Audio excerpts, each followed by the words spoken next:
হাদিসের নাম্বার বললে বুঝতো কি এর চেয়ে বড় আলেম মনে হয় দুনিয়াত কেউ নাই। যেমন আমার এখানে অনেক ছাত্ররা ভাবতেছেন আমি না জানি কত বড় হুজুর, কারণ আমি দুই একটা নাম্বার বলি। এটা একটা ধোঁকা।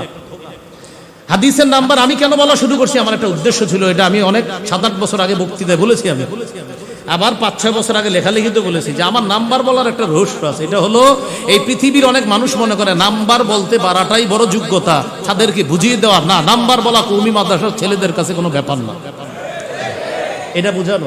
আলহামদুলিল্লাহ এখন ওই দলের লোকেরা স্বীকার করছে যে না নাম্বার বলা জরুরি না। ওই দলের লোকেরাই বলতেছে যে নাম্বার বলা কোনো জ্ঞান না, জ্ঞান হলো আরবিটা বলতে পারা, অধ্যায় বলতে পারা। হ্যাঁ আমাদের ওলামায়ে কেরাম এইগুলোই বলতো এতদিন, কিন্তু এটা বুঝতো না। নাম্বার বলতো, দুই একটা নাম্বার বলতো, বুখারী এত, মুসলিম এত, ইবনে মাজাহ এত, আবু দাউদ এত, এতটা কি সেটা বলতো না। মানে এটা বুখারী এত, মুসলিমের এত, নাসাইর এত, সেই এতটা কি এটা বলেন, কিন্তু সেটা তো বলতো না। বলতো বাবা রে বাবা, এর চেয়ে বড় জ্ঞানী দুনিয়াতে নেই। এই একটা জিনিস, এটাকে রদ করার জন্য আমার একটা মাকসাদ ছিল নাম্বার বলা, যে না নাম্বার বলা এটা কোনো এটা সাধারণ ব্যাপার, এটা আমাদের ছাত্ররা একটু চেষ্টা করলেই পারে। তো এই জন্য হ্যাঁ ছাত্র যারা আছি মূল উদ্দেশ্য মনে রাখবো, হ্যাঁ কোরআন সুন্নাহ মুখস্থ করা এটা জরুরি। আপনি হাদিসের ইবারতগুলো মুখস্থ রাখা বাস এটা জরুরি।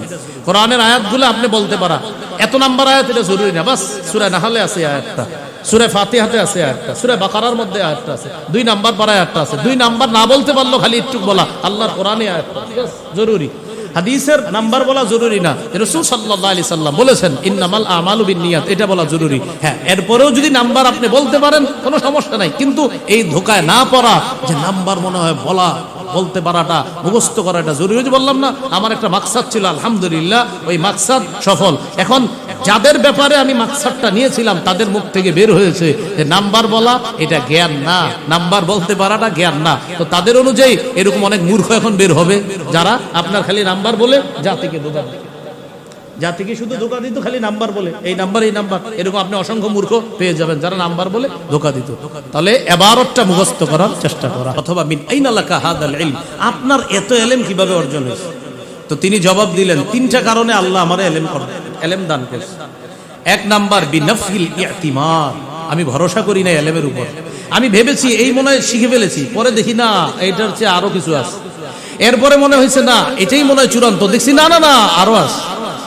এই হলো 1 নাম্বার। 2 নাম্বার ওয়াসাইরি ফিল বিলাদ, আমি দেশে দেশে সফর করছি ইলমের জন্য। 3 নাম্বারটা দেখেন কি বলে, অসবরিন কাসবরিল হিমার, গাদার ধৈর্যের মতো আমি ধৈর্য ধারণ করছি, গাদার ধৈর্যের মতো আমি ধৈর্য ধারণ করেছি। 1 নাম্বার যথেষ্ট শিখে ফেলেছি এরকম কোন আমি নিজের মধ্যে আনি নাই। 2 নাম্বার সফর করেছি। 3 নাম্বার গাদার মতো ধৈর্য ধারণ করার কারণে আল্লাহ ইলম দিয়েছে। তাহলে 5 নাম্বার বিষয়টা খুব গুরুত্ব, যথেষ্ট শিখে ফেলেছি, এই ধোকায় কখনো না পড়া। দেখেন এমনও হতে পারে অনেক সময় অনেক ছাত্র মাশাআল্লাহ, এটা তো উস্তাদদের জন্য গর্বের বিষয় হয়, কোন ছাত্র যদি উস্তাদদের চেয়ে অনেক বেশি বড় মাকামে পৌঁছে যায় উস্তাদ সবচেয়ে বেশি খুশি হয়। কেন? উস্তাদের গর্ব, এটা আমার ছাত্র, এটা আমার ছাত্র। ছাত্র যারা থাকবো আমরা সবাই আমাদের মধ্যে এই মানসিকতা যে তিনি আমার কায়দার উস্তাদ, আমি কি গোলাট দিব, উস্তাদ আমাকে নিয়ে গর্ব করবে যে সে আমার ছাত্র, আর আমরা বলবো তিনি আমার কায়দার উস্তাদ। তিনি না থাকলে আমি আলিফ বা তাসা এটা মুখ দিয়ে বলতে পারতাম না। তার কারণে আল্লাহ আমাকে হামজা লাম জবর আল, হামিম জবর হাম, আল হামদাল পেশ দু আলহামদু, আমি যে আলহামদু প্রথম বলাটা এটা আমার এই উস্তাদের কারণে। এটা হলো ছাত্রের মানসিকতা। আর উস্তাদ বলবে আমি আমার এই ছাত্র নিয়ে গর্ব করি। তো এই জন্য আমরা কখনো নিজেদের মধ্যে এটা না আমি যথেষ্ট শিখে ফেলেছি, না নাউজুবিল্লাহ, এরকম কখনো না। এটা হলো 5 নাম্বার। 6 নাম্বার উস্তাদের থেকে ইলম অর্জন করা জরুরি। উস্তাদ ছাড়া ইলম অর্জন বাস পথভ্রষ্টতার একদম শ্রেষ্ঠ একটা ধাপ, উস্তাদ ছাড়া ইলম অর্জন। কোরআনে আছে ওয়ালা তাকুনু কাল্লাতী নাকাদাত গজলাহা মিন বাদি কুওয়াতিন আনকাসা, তোমরা ওই নারীর মতো হয়েও না যেই নারী শক্ত করে রশি পাকানোর পর এটা আবার টুকরা টুকরা করে ফেলে, ওই নারীর মতো হয়েও না। এখন অনুবাদ পড়ছে, পড়ার পর মসজিদে গিয়ে বলতেছে প্রিয় ভাইয়ারা আল্লাহ কোরআনে বলছে আপনারা ওই নারীর মতো হবেন না যেই নারী রশি পাকানোর পর রশি আবার টুকরা টুকরা করে ফেলেছে, আপনারা ওই নারীর মতো হবেন না। কি হলো সবাই সামনে যারা আছে তো ঠিক আছে, মানে কি হয়েছে? আমি আজকে অনুবাদ দেখে আসছি, আল্লাহ বলছে এখন ঘটনা হলো এই উস্তাদ যদি না থাকে বুঝবেন না এটা। এর মানে হলো আল্লাহ তাআলা বুঝাইছে আমল দীর্ঘদিন করলা, সব জমা করলা, করার পর শিরিক করে আমলগুলা নষ্ট করে দিও না। একটা নারী সারাদিন রশি পাকানোর পর বিকালে ছিঁড়ে ফেললে তার কষ্টের যেমন কোনো মূল্য নাই, সারা জীবন আমল করলা, একটা শিরিক করার কারণে এই আমলগুলা নষ্ট করলে তো তোমার এই কষ্টের কি মূল্য থাকবে, এটা আল্লাহ বুঝাইছে। আমল করার পর আমলগুলা নষ্ট করো না, এটা আল্লাহ বুঝাইছে। কষ্ট করে আমল করলা, নষ্ট করো না।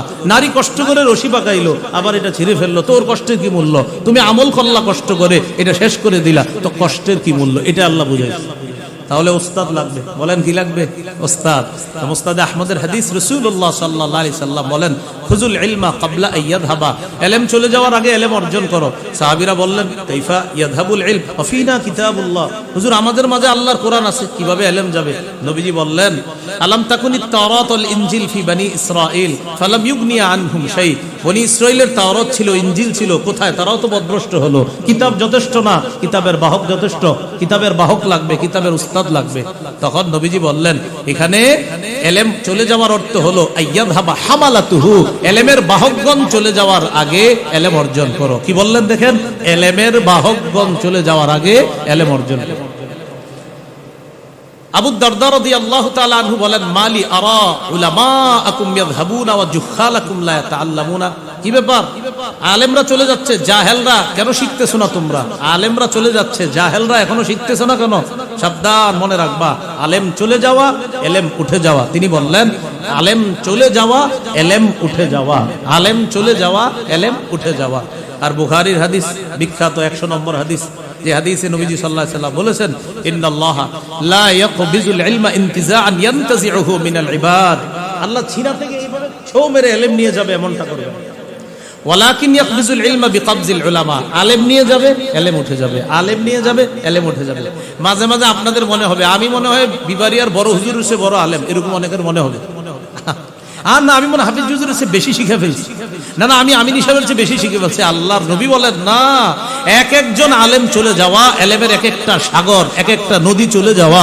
তোমরা যা করতেছো এখন তোমার মনে হবে অনেক কিছু, কিছুই না, কারণ নবী বলে দিয়েছেন আলেম চলে যাওয়া, ইলম উঠে যাওয়া।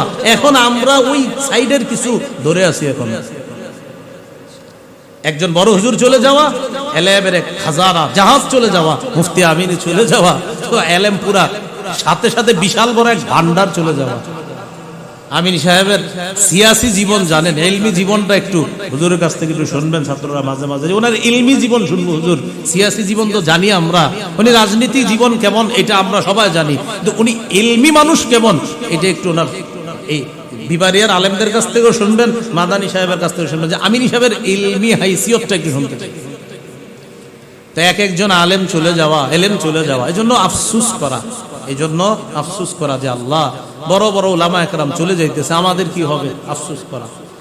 আবু হানিফা রাহমাতুল্লাহ আলাইহির কাছে আয়েশা এক ব্যক্তি বলতেছে, হুজুর ফি মসজিদি কাযা হালকাতুন ইয়াতানাযারুনা ফিল ফিকহ, ওই মসজিদে একদল ফিকহ সম্পর্কে আলোচনা করতেছে।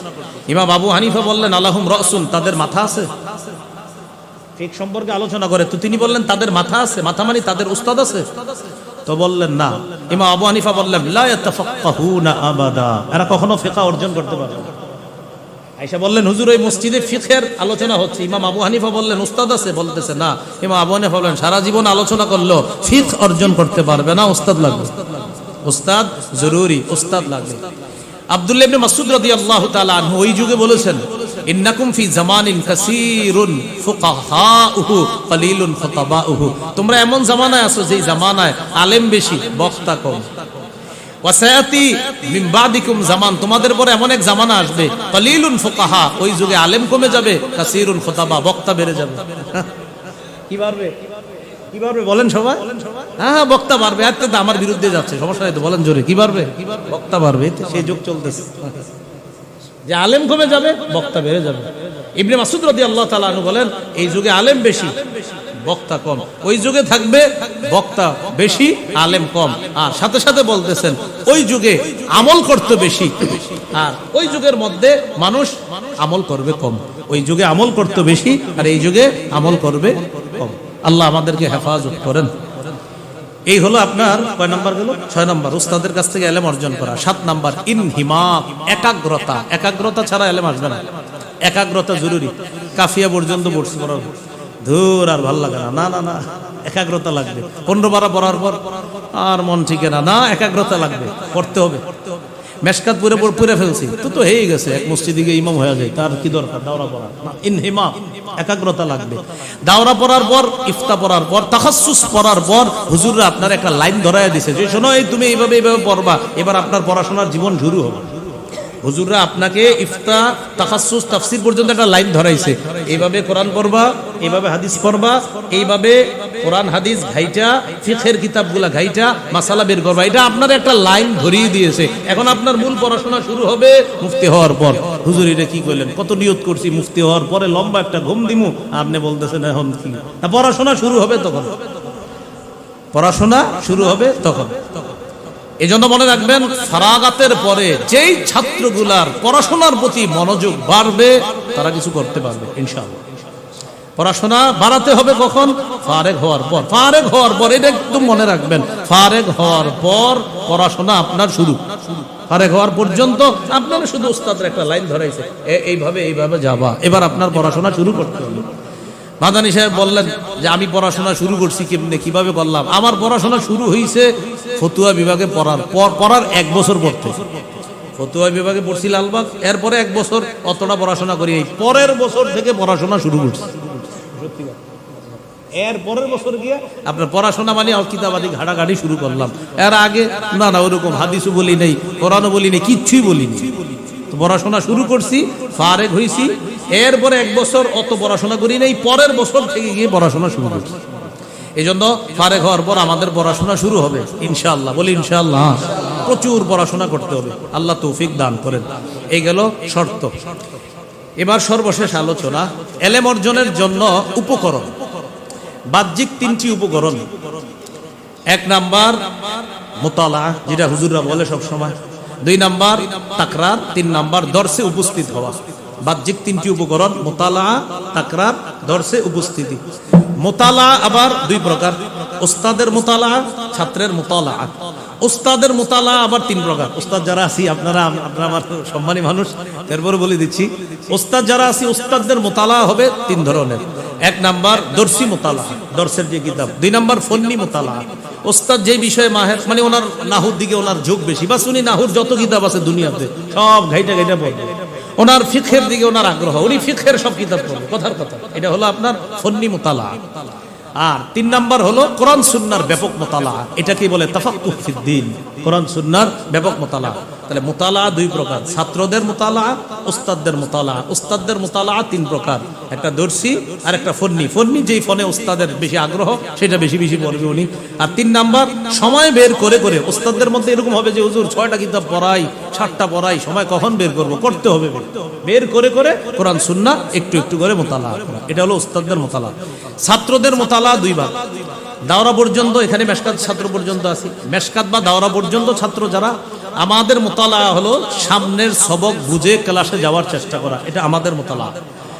আর ফতুয়া বিভাগের ছাত্র যারা, তাদের মুতালা হলো কোরআন সুন্নাহ গবেষণা করে মাসাইল বের করা, বাস। দাওরা পর্যন্ত মুতালা হলো সামনের সবক বুঝে ক্লাসে যাওয়ার চেষ্টা করা।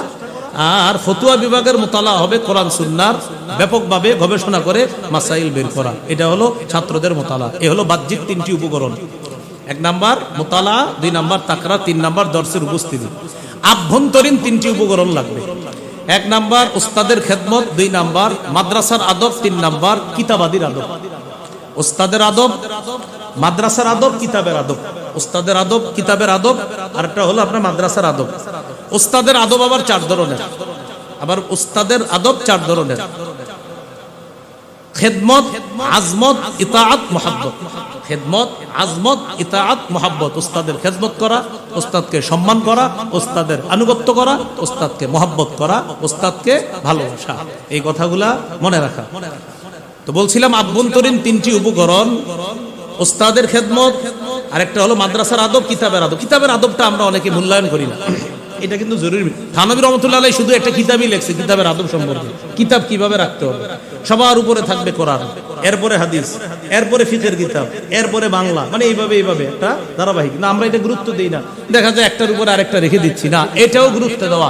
থানবী রহমতুল্লাহ আলাইহি লেখছেন যে শুধু কিতাবের আদবের কারণেও মেধাহীন একটা ছেলেকেও আল্লাহ ইলম দান করবেন, কিতাবের আদব রক্ষা করার। তো এই জন্য কিতাবের আদব এগুলো হলো আভ্যন্তরীণ উপকরণ। সর্বশেষ ছাত্র যারা আছে এখানে হেফজখানা ছাত্র যারা আমরা কোরআন পড়তেছি, আর কিতাব লাইনে যারা কোরআনের ছাত্র আছি আমরা, কোরআন তরজমা জালা লাইনের ছাত্র যারা, আমরা চারটা কথা মনে রাখবো। বিশুদ্ধ তিলাওয়াত, কোরআনের ছাত্র যারা, বিশুদ্ধ তিলাওয়াত। 2 নাম্বার বিশুদ্ধ অনুবাদ, বিশুদ্ধ তিলাওয়াত, বিশুদ্ধ অনুবাদ। 3 নাম্বার মতলব বুঝা, উদ্দেশ্য বুঝা। ওই নারীর মতো হয় না যে এই নারী রশি পাকানোর পর আবার টুকরা টুকরা করে ফেলে, এখানে কি উদ্দেশ্য, কি মতলব, এই মতলব বোঝার চেষ্টা করা, এটা বোঝার চেষ্টা করা। তাহলে এখানে কোরআনের ছাত্র যারা আছি বিশুদ্ধ তিলাওয়াত, বিশুদ্ধ অনুবাদ আর মতলব বোঝার চেষ্টা করা। আর 4 নাম্বার কোরআনের আদেশগুলা আমল করার চেষ্টা করা, নিষেধগুলা থেকে বাঁচার চেষ্টা করা, কোরআনের আদেশগুলা বাস্তবায়নের চেষ্টা করা আর নিষেধগুলা থেকে বেঁচে থাকার চেষ্টা, অর্থাৎ আদেশ নিষেধগুলা মানা। এ হলো কোরআনের ছাত্রদের প্রতি কথা। সর্বশেষ কথা, এখানে আমরা যারা পড়াশোনা করতেছি আমাদের উদ্দেশ্য যেন কারোর সাথে বহস তর্ক করে জিতা, এই উদ্দেশ্য যেন না হয়। মানে কথার কথা আপনার যে হুজুর তাহলে বহস কি হবে, না হতে পারে বহস, এটা হলো উস্তাদদের পরামর্শে বহস হবে, কিন্তু আমার মনে এটা যেন না থাকে ওরে আমি একটা শিক্ষা দিই, এরকম যেন নিয়ত না হয়। তিরমিজির হাদিস 2654 নম্বর হাদিস, এই হাদিসের মধ্যে আসছে রাসূল সাল্লাল্লাহু আলাইহি সাল্লাম বলেন, মান তালাবাল ইলমা লিউমারিয়া বিহিল উলামা আও লিউজারিয়া বিহিল উলামা আও লিউমারিয়া বিহিস সুফাহা আও ইয়াসরিফা বিহি উজুহান নাস। যে ব্যক্তি এই নিয়তে ইলম অন্বেষণ করে যে আলেমদের সাথে তর্ক করবে, আলেমদের সাথে তর্ক করার জন্য ইলম অন্বেষণ করে, মনে করেন আমি আলেমদের সাথে তর্ক করব, এই নিয়তে ইলম অন্বেষণ করে যদি কেউ, আর আও লিউমারিয়া বিহিস সুফাহা, জাহেলদের সাথে তর্ক বিতর্ক করবে, আও ইয়াসরিফা বিহি উজুহান নাস, আরেকটা হলো এই নিয়তে যে আমি মানুষকে আকৃষ্ট করব। যেমন এখানে একটা কথা মনে রাখবেন, হাদিসের নাম্বারের ধোকায় কেউ পড়বেন না। হাদিসের নাম্বার এটা একটা ধোঁকা, হাদিসের নাম্বার বলা এটা একটা ধোঁকা। কিভাবে ধোঁকা বললাম? প্রথমে আমাদের ওলামায়ে দেওবন্দ এটা অনেক সতর্ক করছে। যেমন কিছু মানুষ হাদিসের নাম্বার বলতো কিন্তু হাদিস বলতো না। হাদিসের নাম্বার বললে বুঝতো কি এর চেয়ে বড় আলেম মনে হয় দুনিয়াতে কেউ নাই। যেমন আমার এখানে অনেক ছাত্ররা ভাবতেছেন আমি না জানি কত বড় হুজুর, কারণ আমি 2-1টা নাম্বার বলি, এটা একটা ধোঁকা। হাদিসের নাম্বার আমি কেন বলা শুরু করছি, আমার একটা উদ্দেশ্য ছিল, এটা আমি অনেক 7-8 বছর আগে বক্তৃতায় বলেছি, আমি আবার 5-6 বছর আগে লেখালেখিতে বলেছি যে আমার নাম্বার বলার একটা রহস্য আছে। এটা হলো এই পৃথিবীর অনেক মানুষ মনে করে নাম্বার বলতে পারাটাই বড় যোগ্যতা, তাদেরকে বুঝিয়ে দেওয়া না, নাম্বার বলা কওমি মাদ্রাসার ছেলেদের কাছে কোনো ব্যাপার না, এটা বুঝানো। আলহামদুলিল্লাহ এখন ওই দলের লোকেরা স্বীকার করছে যে না, নাম্বার বলা জরুরি না। ওই দলের লোকেরাই বলতেছে যে নাম্বার বলা কোনো জ্ঞান না, জ্ঞান হলো আরবিটা বলতে পারা, অধ্যায় বলতে পারা। হ্যাঁ, আমাদের ওলামায়ে কেরাম এইগুলাই বলতো এতদিন, কিন্তু এটা বুঝতো না। নাম্বার বলতো 2-1টা নাম্বার বলতো, বুখারী এত, মুসলিম এত, ইবনে মাজাহ এত, আবু দাউদ এত, এতটা কি সেটা বলতো না। মানে এটা বুখারী এত, মুসলিমের এত, নাসাইর এত, সেই এতটা কি এটা বলেন, কিন্তু সেটা তো বলতো না। বলতো বাবা রে বাবা, এর চেয়ে বড় জ্ঞানী দুনিয়াতে নেই। এই একটা জিনিস, এটাকে রদ করার জন্য আমার একটা মাকসাদ ছিল নাম্বার বলা, যে না নাম্বার বলা এটা কোনো এটা সাধারণ ব্যাপার, এটা আমাদের ছাত্ররা একটু চেষ্টা করলেই পারে। তো এই জন্য হ্যাঁ, ছাত্র যারা আছি মূল উদ্দেশ্য মনে রাখবো, হ্যাঁ কোরআন সুন্নাহ মুখস্থ করা এটা জরুরি। আপনি হাদিসের ইবারতগুলো মুখস্থ রাখা বাস, এটা জরুরি। কোরআনের আয়াতগুলো আপনি বলতে পারা, এত নাম্বার আয়াত এটা জরুরি না, বাস সূরা নাহলে আছে আয়াতটা, সূরা ফাতিহাতে আছে আয়াতটা, সূরা বাকারার মধ্যে আয়াতটা আছে, 2 নাম্বার পারা আয়াতটা আছে, 2 নাম্বার না বলতে পারলো খালি একটু বলা আল্লাহর কোরআনে আয়াতটা জরুরি। হাদিসের নাম্বার বলা জরুরি না, রাসূল সাল্লাল্লাহু আলাইহি সাল্লাম বলেছেন ইন্নামাল আমালু বিন্নিয়াত, এটা বলা জরুরি। হ্যাঁ, এরপরেও যদি নাম্বার আপনি বলতে পারেন কোনো সমস্যা নাই, কিন্তু এই ধোকায় না পড়া যে নাম্বার মনে হয় বলতে পারাটা, মুখস্থ করাটা জরুরি। বললাম না আমার একটা মাকসাদ ছিল, আলহামদুলিল্লাহ ওই মাকসাদ সফল। এখন যাদের ব্যাপারে আমি মাকসাদটা নিয়েছিলাম তাদের মুখ থেকে বের হয়েছে যে নাম্বার বলা এটা জ্ঞান না, নাম্বার বলতে পারাটা জ্ঞান না। তো তাদের অনুযায়ী এরকম অনেক মূর্খ এখন বের হবে যারা আপনার খালি নাম্বার বলে জাতিকে ধোঁকা দেয়, জাতিকে শুধু ধোঁকা দিত খালি নাম্বার বলে, এই নাম্বার এই নাম্বার, এরকম আপনি অসংখ্য মূর্খ পেয়ে যাবেন যারা নাম্বার বলে ধোঁকা দিত। তাহলে ইবারতটা মুখস্থ করার চেষ্টা করা। আল্লাহ আমাদের সকলকে এই কথাগুলোর উপর আমল করার তৌফিক দান করেন। বিশেষ করে যে 4টা কথা প্রথম দিকে বলা হয়েছে ওই কথাগুলো মাথায় রাখা। আল্লাহ আমাদের সকলকে বিশুদ্ধ নিয়তের সাথে ইলম অন্বেষণ করার তৌফিক দান করেন। ছাত্র ভাইদের ওই আমাদের একজন এখানে আসছে, উনি বলছেন আজকে যে আলোচনাগুলা, এই আলোচনাগুলা লিখিত আকারেও পাওয়া যায়। আমার কিতাব আছে মিম্বরের আমানত, কারো প্রয়োজন হলে ওদের কাছ থেকে সংগ্রহ করতে পারেন। এক ভাই এখানে নিয়ে এসেছে, যদি প্রয়োজন হয় সংগ্রহ করেন। 1 থেকে 10 খণ্ড মিম্বরের আমানত। আজকের আলোচনাগুলা সম্ভবত 2য় খণ্ড বা 3য় খণ্ডে পাওয়া যেতে পারে। আবার এই মুহূর্তে 2য় বা 3য় খণ্ডে পাওয়া যেতে পারে মিম্বরের আমানত। সাধারণ জনগণ যারা আছে এখানে ওলামায়ে কেরাম সহ সবাই কালেক্ট করতে পারেন কিতাবটা। 1 থেকে 10 খণ্ড মিম্বরের আমানত, এক একটা বিষয় আলাদাভাবে সাজানো। ওখানে যারা আছে ওরাও বলতে পারবে সুন্দর কোন বিষয় কিভাবে সাজানো। সন্তানের অধিকার, স্বামী স্ত্রীর অধিকার, ইলম অন্বেষণ করা, ইলম অর্জনের কি কি উপকারিতা, হালাল হারাম, আমানতের খেয়ানত ইত্যাদি বিষয় সম্পর্কে লম্বা বিস্তারিত আলোচনা। বিশেষ করে মুহররম মাসে আসলে সাহাবায়ে কেরামকে অনেকে গালি দেয়, এই বিষয়ে লম্বা আলোচনা মিম্বরের আমানতের 10 নম্বর খণ্ডে আছে। যাদের প্রয়োজন হবে ওই ভাইদের কাছ থেকে সংগ্রহ করেন। সময় হলো আমি গাড়িতে উঠার আগ পর্যন্ত আরেক জায়গায় যেতে হবে। আল্লাহ আমাদের সকলকে যে কথাগুলো আজকে বললাম শুনলাম আমল করার তৌফিক দান করেন। সর্বশেষ এই মাদ্রাসার সফলতা কামনা করছি এবং ওলামায়ে কেরাম এখানে যারা আমার সিনিয়র মুরব্বী পর্যায়ের অনেক আলেম, বিশেষ করে বাদুগুরের মুহাদ্দিস সাহেব এখানে আছেন, পদ্মানী সাহেবের উস্তাদ মুহতারাম ওনারা আছেন, এখানে আসছে। আল্লাহ আমাদের সকলের উপস্থিতি কবুল করেন। বিশেষ করে 90% যে জায়গাটা, সেখানে আমরা বিশাল বড় একটা প্রতিষ্ঠান খুব দ্রুত যেন দেখতে পারি, আল্লাহ চাইলে একদম সহজ। এটা যেন আল্লাহ ব্যবস্থা করে দেয়। আল্লাহ তৌফিক দান করেন। আমিন ওয়া আখিরু দাওয়ানা আলহামদুলিল্লাহ।